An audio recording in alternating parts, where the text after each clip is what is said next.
전 세계가 쓰는 히토류의 87%를 손에 쥔 중국이 폭탄을 터뜨렸습니다.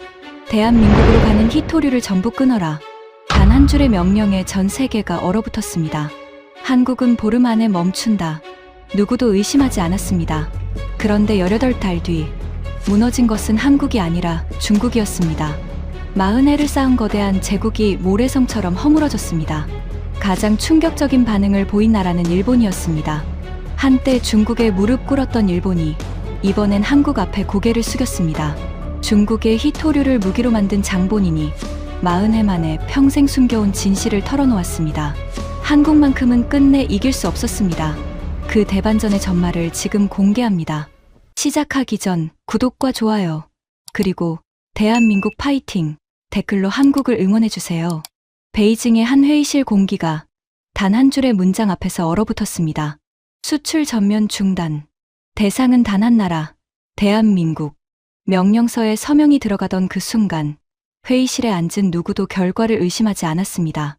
전 세계가 쓰는 히토류의 87%를 손에 쥔 나라가 수도꼭지를 잠그는 겁니다.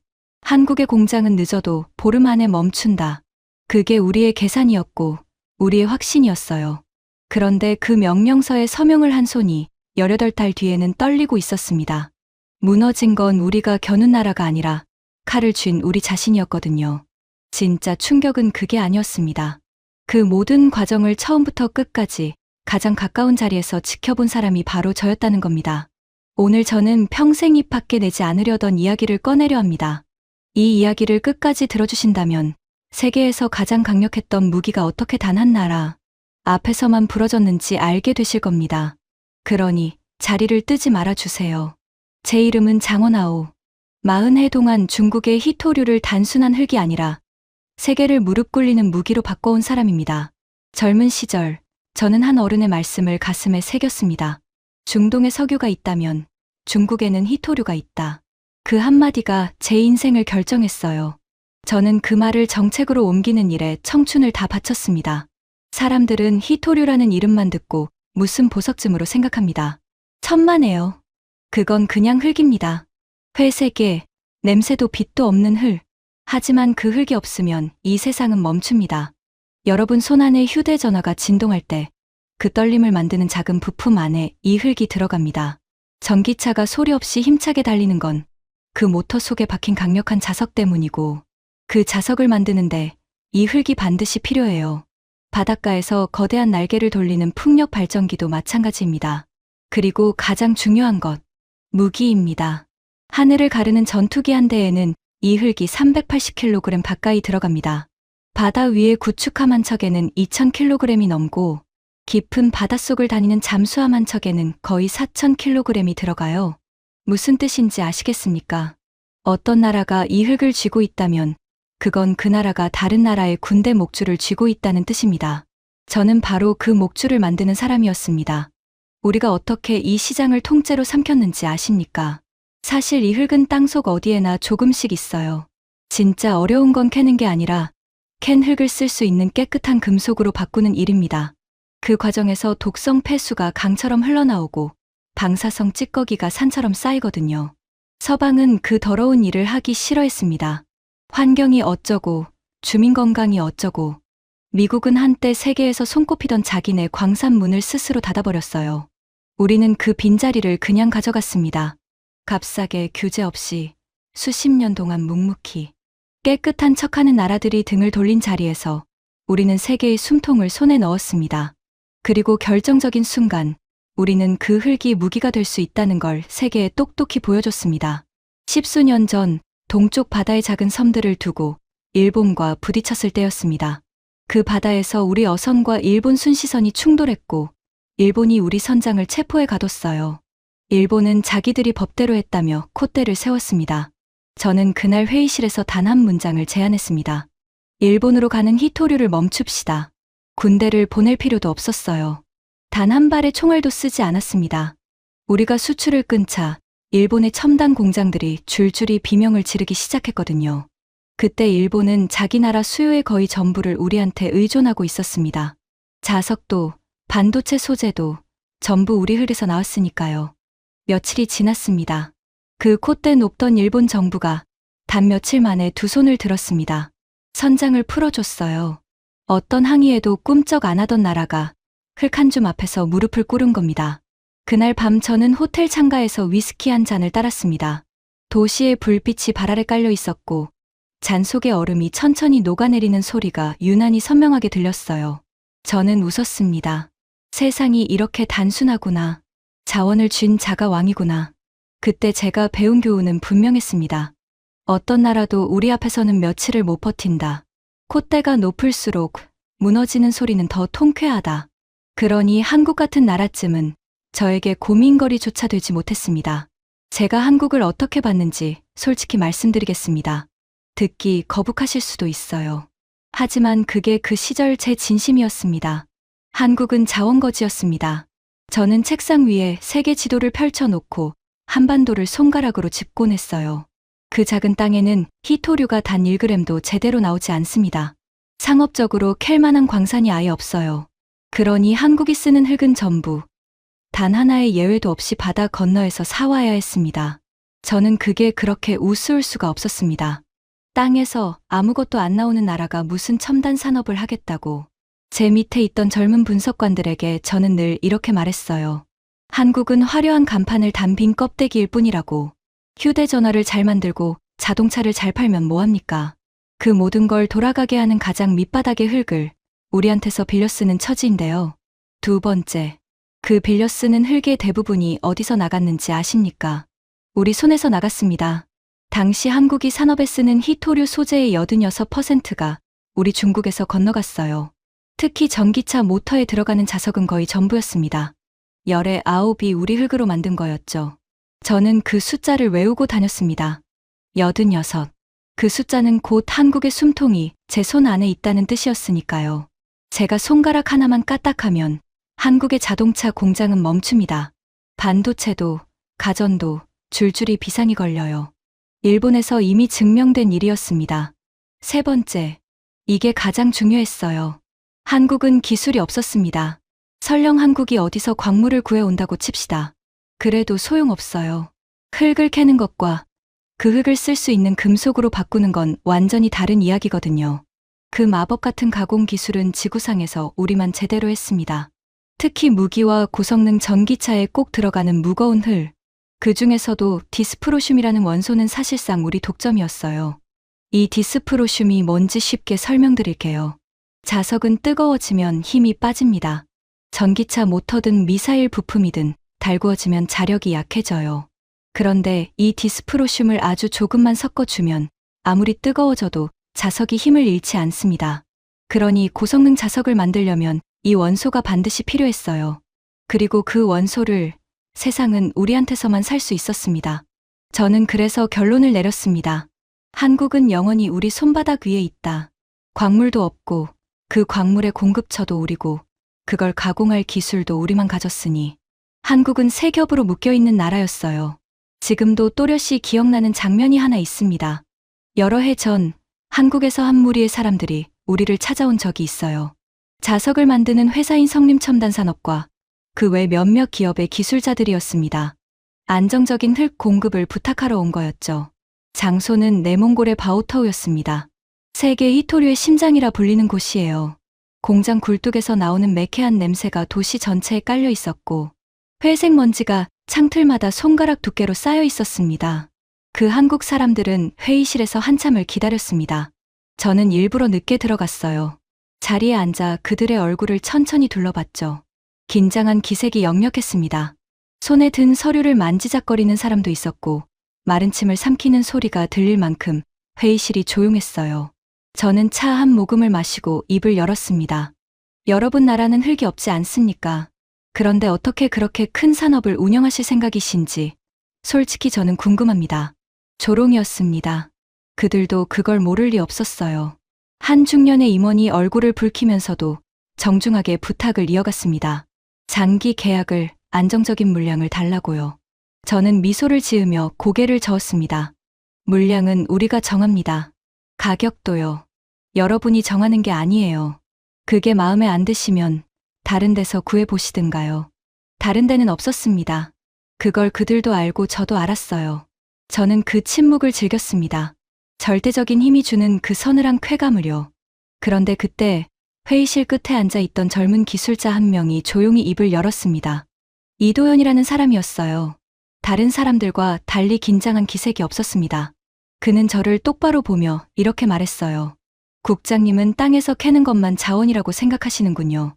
저는 코웃음을 쳤습니다. 무슨 뜻인지 묻지도 않았어요.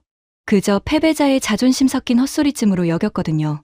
자원이 없는 나라의 기술자가 할 수 있는 말이라곤 그런 공허한 철학뿐이라고 생각했습니다. 저는 자리에서 일어나며 마지막으로 한마디를 던졌습니다. 여러분, 잘 들으세요. 우리가 기침만 해도 여러분 나라는 감기에 걸립니다. 그러고는 회의실을 나왔어요. 등 뒤로 무거운 침묵이 따라왔습니다. 저는 그 침묵이 곧 승리라고 믿었습니다. 그날 이후로도 저는 그 젊은 기술자의 말을 단 한 번도 진지하게 곱씹지 않았습니다. 땅에서 캐는 것만 자원이 아니라니. 그게 무슨 말장난인가 싶었어요. 그 한마디의 진짜 무게를 깨닫기까지 저는 아주 비싼 대가를 치러야 했습니다. 세월이 흘렀습니다. 세계는 점점 더 시끄러워졌어요. 전기차가 거리를 메우고 인공지능이 어마어마한 전력을 빨아들이고 각국이 다시 군비를 늘리기 시작하면서 휘토류의 몸값은 하늘 높은 줄 모르고 치솟았습니다. 그리고 그럴수록 그 흙을 쥔 우리의 힘은 더 막강해졌어요. 미국과의 마찰이 격해지던 어느 시기였습니다. 무역을 두고 으르렁대던 상황에서 우리는 다시 한번 칼을 빼들기로 했어요. 이번 표적은 미국에 가까운 동맹, 그러면서도 우리한테 가장 깊이 묶여 있던 나라, 한국이었습니다. 본보기를 보여줄 생각이었어요. 한국이 무너지는 걸 세계가 지켜보게 해서 누구도 감히 우리한테서 등을 돌릴 생각을 못하게 만들려는 거였습니다. 그래서 그 명령서가 만들어졌습니다. 한 장에서 말씀드린 회의실 공기를 얼어붙게 만든 바로 그 문장이요. 대한민국에 대한 희토류 수출 전면 중단. 저는 그 자리에 있었습니다. 명령서에 서명이 들어가는 걸 직접 봤어요. 펜촉이 종이를 긁는 소리가 회의실에 또렷하게 울렸습니다. 그 순간 제 가슴은 묘하게 뜨거워졌어요. 40해 동안 갈아온 칼을 이제 한국이라는 표적에 내리꽂는 순간이었으니까요. 저는 의자에 깊숙이 몸을 기대고 눈을 감았습니다. 그리고 머릿속으로 앞으로 벌어질 일을 그려봤어요. 먼저 한국 안에서 흙값이 미친 듯이 치솟을 겁니다. 기업들이 남은 물량이라도 잡으려고 서로 멱살을 잡겠죠. 사재기가 벌어지고 가격이 7, 8배, 어쩌면 20배까지 뛸 겁니다. 그 다음엔 사람들이 올 거예요. 한국의 기업 임원들이, 정부 관료들이 그 바오터우에서 봤던 것 같은 긴장한 얼굴로 우리를 찾아오겠죠. 장기 계약을 애원하고 어떤 조건이라도 받아들이겠다고 매달릴 겁니다. 저는 그들을 한참 기다리게 한 뒤에 만날 생각이었어요. 차를 천천히 마시면서 그 젊은 기술자에게 했던 말을 똑같이 되돌려줄 작정이었습니다. 우리가 기침만 해도 당신들은 감기에 걸린다고요. 저는 그 장면을 상상하며 미소를 지었습니다. 그리고 기다렸습니다. 하루가 지났습니다. 아무 일도 없었어요. 이상하다 싶었지만 첫날이니까 그러려니 했습니다. 충격이 가시려면 시간이 좀 걸리겠지 싶었죠. 이틀이 지났습니다. 여전히 조용했어요. 저는 책상 위에 올라온 보고서들을 뒤적였습니다. 한국 시장의 희토류 가격 동향이 거기 적혀 있었거든요. 그런데 숫자가 이상했습니다. 가격이 거의 움직이지 않았어요. 폭등은커녕 한국 기업들 사이에서 사재기 조짐조차 보이지 않았습니다. 저는 안경을 벗고 눈을 비볐습니다. 숫자를 잘못 읽은 줄 알았어요. 다시 봤습니다. 똑같았습니다. 사흘이 지났습니다. 전화 한 통 오지 않았습니다. 한국에서 어떤 기업도, 어떤 관료도 우리를 찾지 않았어요. 애원하는 사람도, 매달리는 사람도 없었습니다. 저는 책상을 손톱으로 톡톡 두드리기 시작했습니다. 처음 느껴보는 종류의 불쾌함이 명치 끝에서 스멀스멀 올라왔어요. 일주일이 지났습니다. 저는 더 이상 가만히 있을 수가 없었습니다. 부하 직원을 불렀어요. 한국 공장들은 지금 어떻게 돌아가고 있나? 직원은 잠시 머뭇거렸습니다. 그러더니 조심스럽게 대답했어요. 그게 평소와 똑같습니다. 자동차 공장도, 전자 공장도 멈춘 곳이 없습니다. 저는 잘못 들은 줄 알았습니다. 멈춘 곳이 없다고? 우리가 흙을 끊었는데. 그럼 그자들은 대체 어디서 흙을 구하고 있다는 말인가? 직원의 얼굴이 하얗게 질렸습니다. 그는 손에 든 보고서를 만지작거리다가 겨우 입을 열었어요. 저희도 그게 의문이라 현지 상황을 좀 더 알아봤습니다. 그런데 한국 곳곳에 이상한 공장들이 돌아가고 있다고 합니다. 이상한 공장, 폐차장 같은 곳입니다. 버려진 자동차, 낡은 가전제품, 다 쓴 배터리 같은 걸 산더미처럼 쌓아놓고요. 거기서 무언가를 뽑아내고 있다고 합니다. 저는 잠시 멍하니 그를 바라봤습니다. 그러다 헛웃음이 터졌어요. 쓰레기 더미에서 희토류를 뽑는다고? 자네 지금 그걸 말이라고 하는 건가? 말도 안 되는 소리였습니다. 흙을 캐는데도 거대한 광산과 막대한 설비가 필요한데 다 쓴 모터에서 그 귀한 원소를 뽑아낸다니요. 그것도 산업에 쓸 만큼 충분한 양을요. 저는 그게 한국이 퍼뜨린 허세이거나 우리 정보원이 속아 넘어간 거라고 생각했습니다. 저는 직원을 돌려보냈습니다. 그리고 다시 의자에 몸을 기댔어요. 하지만 이번엔 미소가 떠오르지 않았습니다. 창밖으로 베이징의 잿빛 하늘이 보였습니다. 그 흐릿한 풍경을 바라보는데 40해 동안 단 한 번도 느껴본 적 없는 감각이 등줄기를 타고 올라왔습니다. 서늘했어요. 마치 누군가 제 뒷목에 차가운 손을 얹은 것처럼요. 우리가 모르는 무언가가 한국에 있었습니다. 그리고 그 무언가는 제가 40해 동안 쌓아 올린 모든 확신을 밑바닥부터 흔들기 시작했습니다. 저는 그때까지도 몰랐어요. 그 폐차장 같은 공장들이 곧 제 인생에서 가장 긴 악몽의 시작이 될 거라는 사실을요. 저는 그 보고를 도무지 믿을 수 없었습니다. 쓰레기에서 희토류를 뽑는다니. 40해를 이 바닥에서 굴렀지만 그런 소리는 난생 처음이었어요. 그래서 가장 믿을 만한 사람들을 한국으로 보냈습니다. 직접 두 눈으로 확인하고 오라고요. 저는 그들이 돌아와 역시 헛소문이었습니다 라고 보고하기를 기다렸습니다. 그래야 제 세계가 다시 멀쩡하게 돌아갈 테니까요. 열흘쯤 지났을까요? 그들이 돌아왔습니다. 그런데 회의실로 들어서는 얼굴들이 하나같이 창백했어요. 가장 경험 많은 조사관이 노트북을 열고 영상 하나를 화면에 띄웠습니다.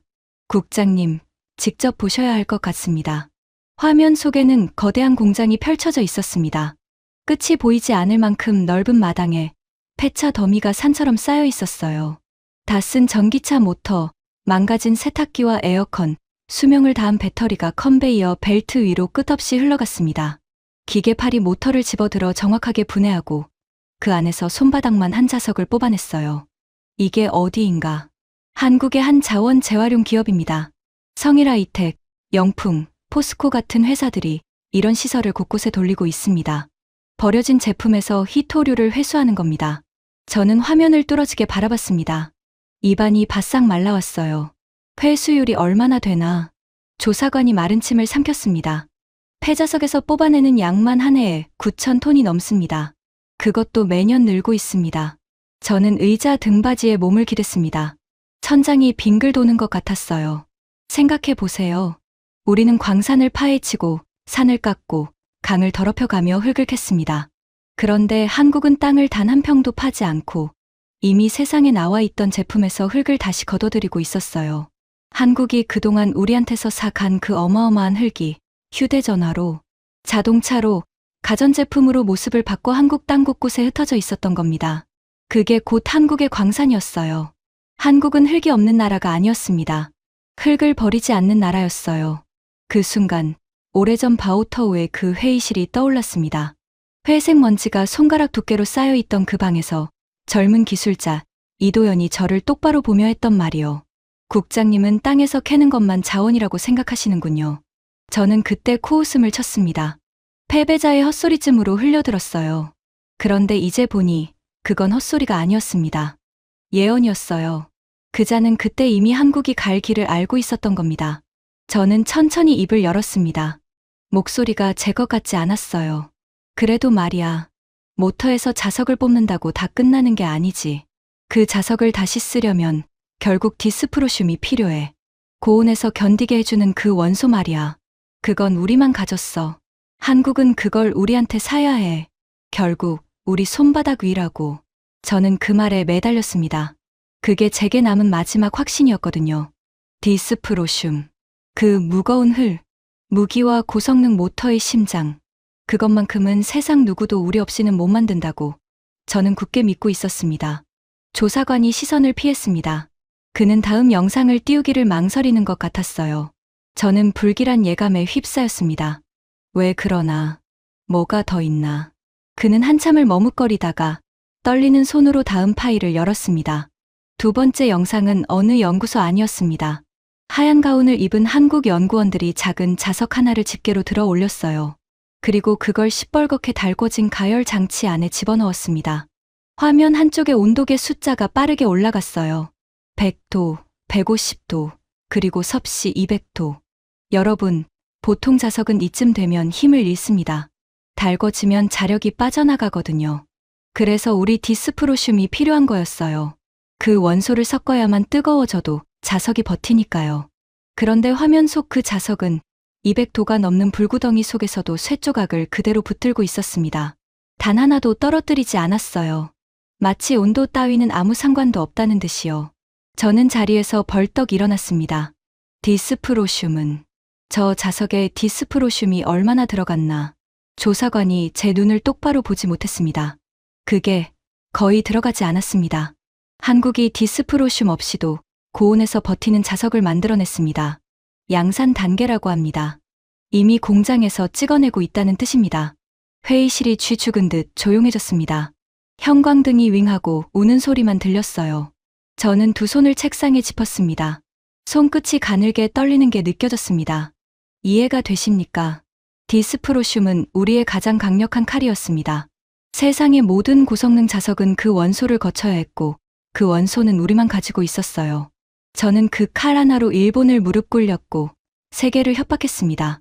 그런데 한국은 그 칼이 필요 없는 자석을 만들어버린 겁니다. 제 칼은 여전히 날카로웠습니다. 다른 나라들 앞에서는요.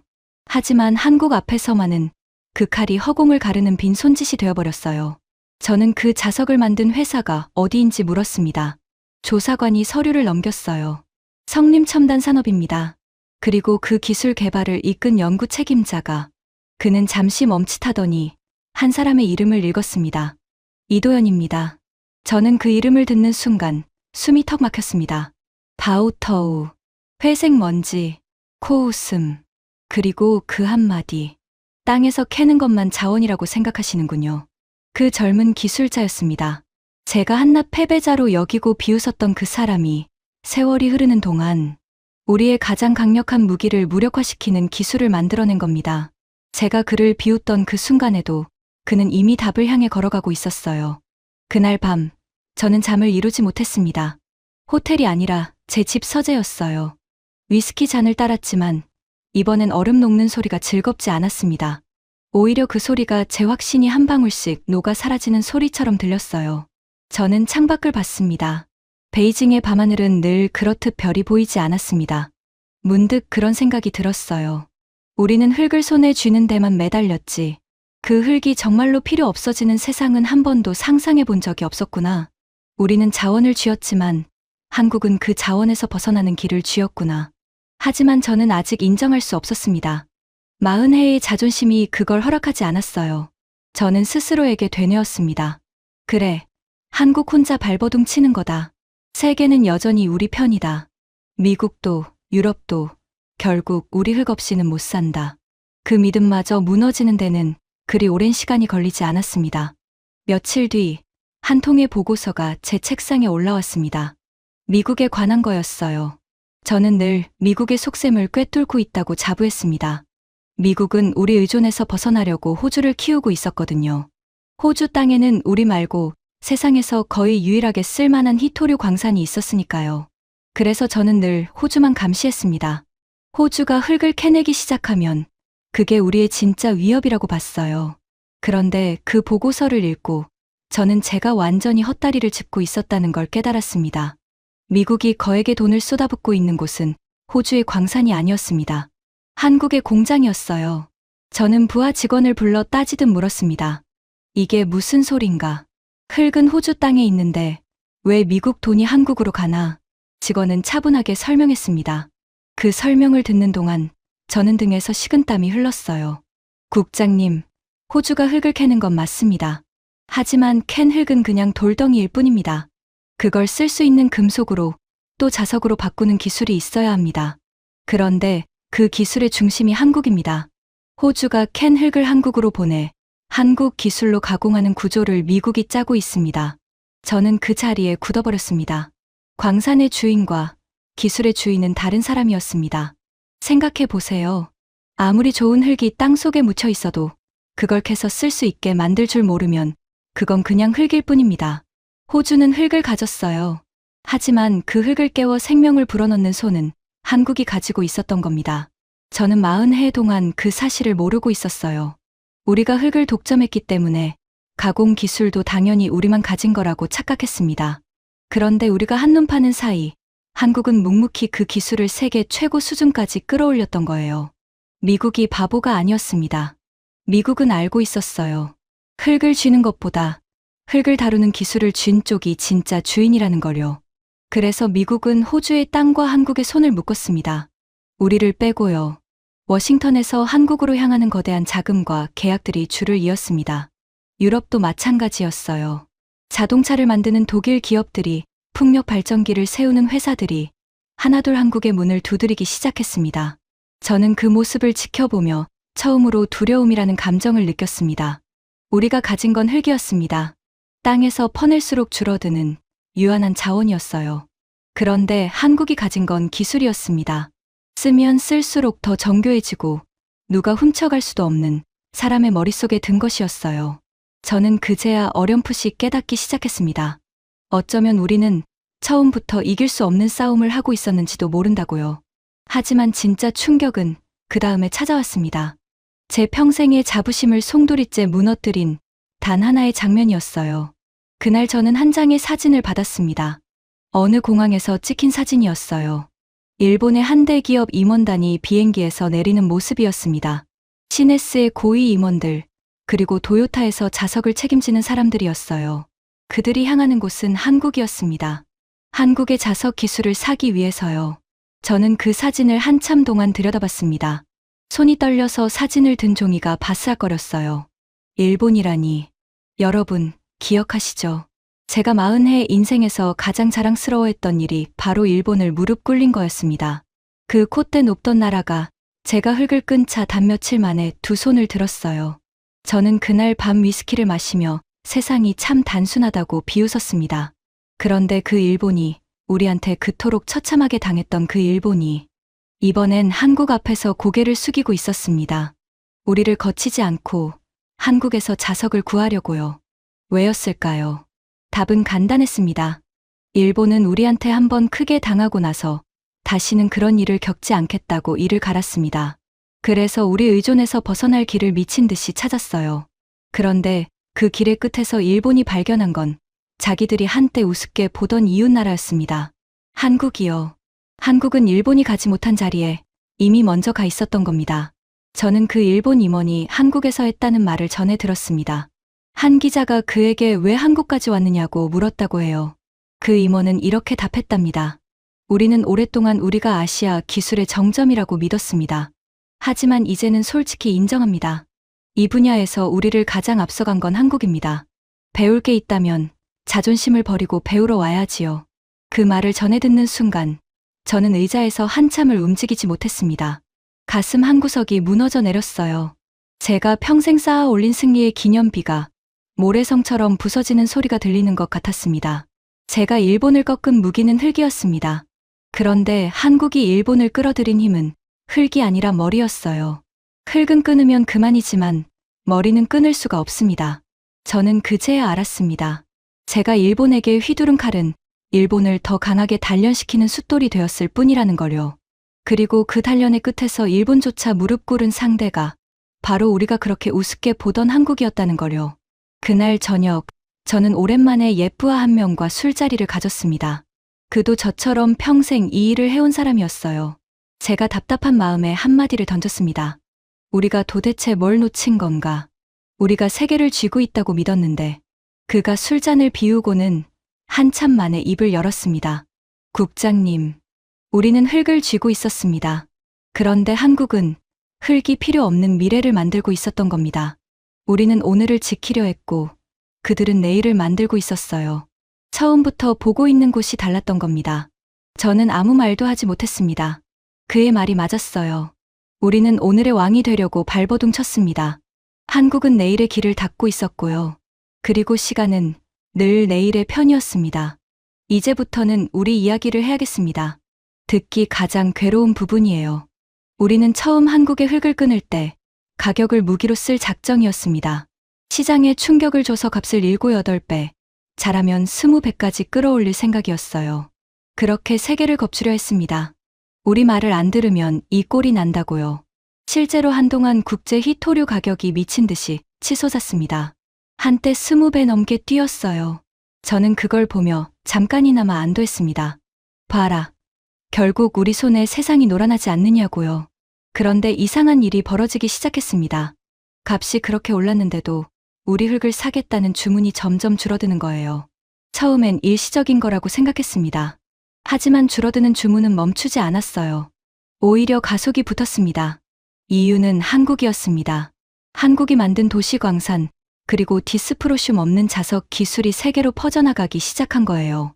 우리 흙이 너무 비싸지고 너무 위험해지자 세계는 한국이 닦아놓은 다른 길로 눈을 돌렸습니다. 버려진 제품에서 흙을 거두고 우리 무거운 흙 없이도 자석을 만드는 길로요. 값이 오를수록 사람들은 우리한테서 더 멀어졌습니다. 우리가 칼을 세게 휘두를수록 세상은 그 칼이 닿지 않는 곳으로 더 빨리 도망쳤어요. 그리고 결정적인 문제가 있었습니다. 우리가 가장 크게 의존하던 고객이 바로 한국이었다는 거예요. 생각해 보세요. 한국은 우리한테서 어마어마한 양의 흙을 사 가던 나라였습니다. 우리 가공 공장들은 그 한국이라는 거대한 입을 보고 돌아가고 있었어요. 그런데 우리가 제 손으로 그 입을 틀어막아 버린 겁니다. 한국이 떨어져 나가자 우리 공장들은 만들어 놓은 흙을 팔 곳을 잃었습니다. 베이징의 한 회의실에서 저는 끔찍한 광경을 목격했습니다. 희토류 산업의 책임자들이 모인 자리였어요. 늘 자신만만하던 사람들이었는데 그날은 얼굴빛이 하나같이 어두웠습니다. 한 사람이 떨리는 목소리로 보고했어요. 공장들이 멈추고 있습니다. 만든 흙을 사갈 곳이 없습니다. 한국이라는 최대 고객을 잃은 데다 다른 나라들도 한국식 기술로 옮겨가고 있습니다. 우리 재고가 창고에 쌓이고 있습니다. 회의실이 술렁였습니다. 누군가 책상을 내리치며 소리쳤어요. 한국의 흙을 끄는 게 우리였잖나. 그런데 왜 우리가 죽어가는 거야? 아무도 대답하지 못했습니다. 저는 그 자리에 앉아 천천히 깨달았습니다. 우리가 한국을 겨누어 던진 돌이 부메랑이 되어 우리 머리 위로 떨어지고 있다는 걸요. 우리는 한국의 숨통을 조르려 했는데 정작 숨이 막혀가는 건 우리였습니다. 40해 동안 갈고 닦은 칼이었습니다. 일본을 베고 세계를 떨게 했던 칼이요. 그런데 그 칼이 한국 앞에서만 부러지더니 이제는 그 부러진 날이 우리 손을 깊숙이 베고 있었습니다. 저는 회의실을 나와 복도에 섰습니다. 창밖으로 잿빛 도시가 끝없이 펼쳐져 있었어요. 그 풍경을 바라보는데 오래전 일본 정부가 며칠 만에 무릎 꿇던 그 장면이 떠올랐습니다. 그때 저는 승자였습니다. 그런데 지금은요. 저는 두 손을 내려다봤습니다. 떨리고 있었어요. 그리고 아직 가장 끔찍한 순간은 오지도 않았다는 걸 저는 직감하고 있었습니다. 궁지에 몰린 우리는 마지막 도박을 걸었습니다. 찔끔찔끔 끊어서는 안 되겠다고 판단한 거예요. 그래서 아예 빗장을 완전히 걸어 잠그기로 했습니다. 한국으로 가는 모든 희토류를 한 톨도 남김없이 막아버리는 전면 봉쇄였어요. 세계를 향한 본보기였습니다. 우리 말을 안 들으면 어떻게 되는지 한국의 시체 위에 똑똑히 새겨두겠다는 거였죠. 저는 그 결정에 마지막 희망을 걸었습니다. 아무리 도시광산이 어쩌고 새 자석이 어쩌고 해도 흙을 완전히 끊어버리면 한국도 결국 휘청할 거라고요. 그런데 18달 뒤 휘청인 건 한국이 아니었습니다. 우리였어요. 전 세계가 쓰는 희토류의 87%, 40해에 걸쳐 쌓아 올린 그 어마어마한 독점이 단 18달 만에 모래성처럼 허물어졌습니다. 우리가 빗장을 세게 걸어 잠글수록 세계는 더 빠르게 한국이 닦아놓은 길로 갈아탔어요. 버려진 제품에서 흙을 거두는 길, 우리 무거운 흙 없이도 자석을 만드는 길로요. 그리고 한국은 그 길의 입구에 우뚝 서 있었습니다. 세계가 우리를 떠나 한국으로 몰려갔습니다. 호주가 캔 흙도, 베트남과 아프리카에서 나온 흙도 전부 한국으로 흘러들어가 한국 기술로 깨어났어요.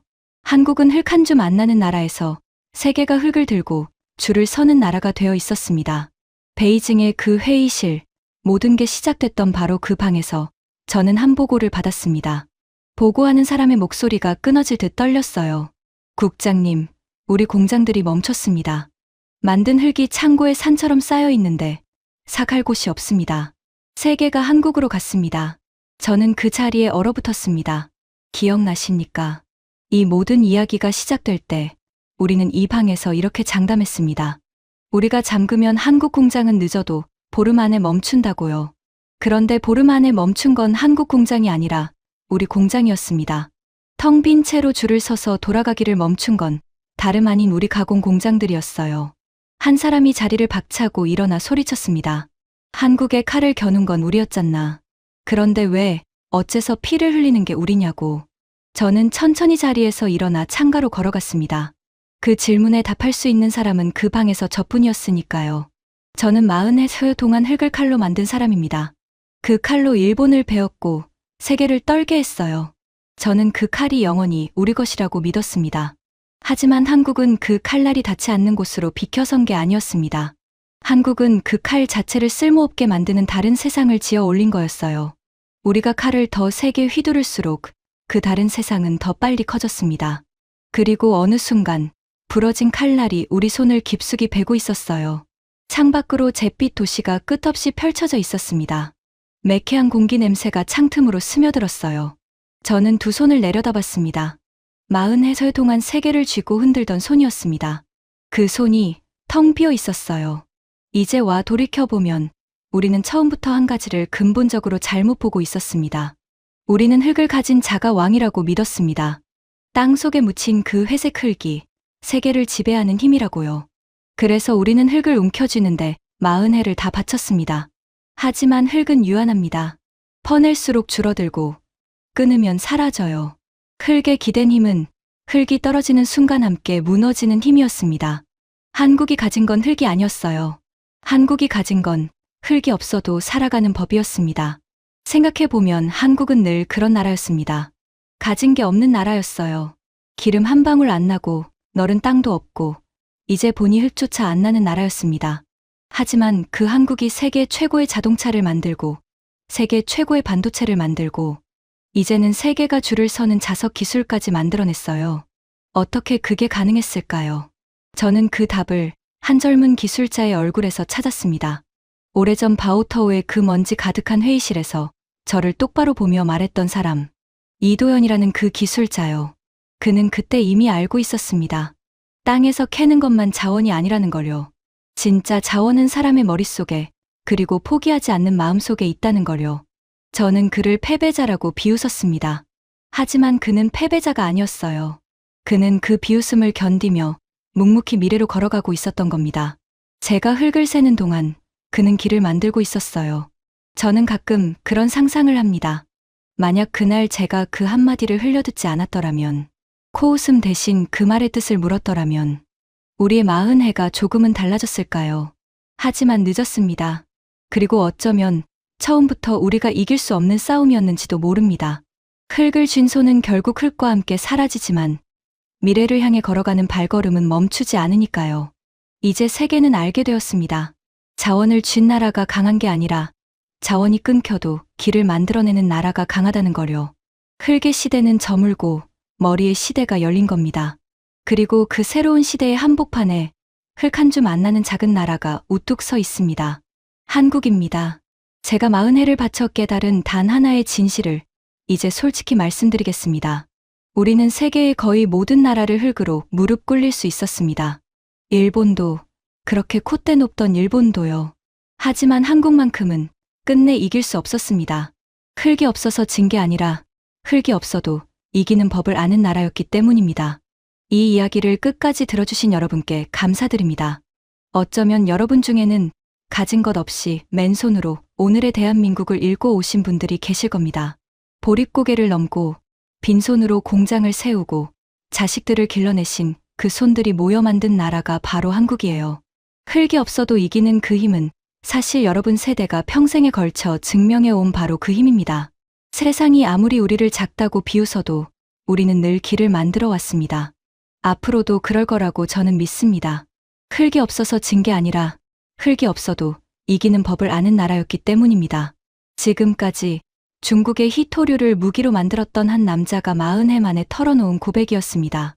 여러분, 어쩌면 이 이야기 속 한국의 힘은 멀리 있지 않습니다. 가진 것 하나 없이 맨손으로 보릿고개를 넘고 빈 땅에 공장을 세우고 자식들을 길러내신 바로 여러분 세대의 힘입니다. 흙이 없어도 길을 만들어내는 그 끈기를 우리는 이미 평생에 걸쳐 증명해 왔으니까요. 세상이 아무리 우리를 작다고 비웃어도 대한민국은 늘 새로운 길을 열어왔습니다. 이 자랑스러운 이야기가 여러분의 가족과 이웃에게도 가닿을 수 있도록 널리 공유해주세요. 작은 자부심이 모여 큰 힘이 됩니다. 영상이 마음에 드셨다면 구독과 좋아요도 부탁드립니다. 지금까지 감동날다였습니다. 다음에 또 가슴 뜨거운 이야기로 찾아뵙겠습니다. 감사합니다.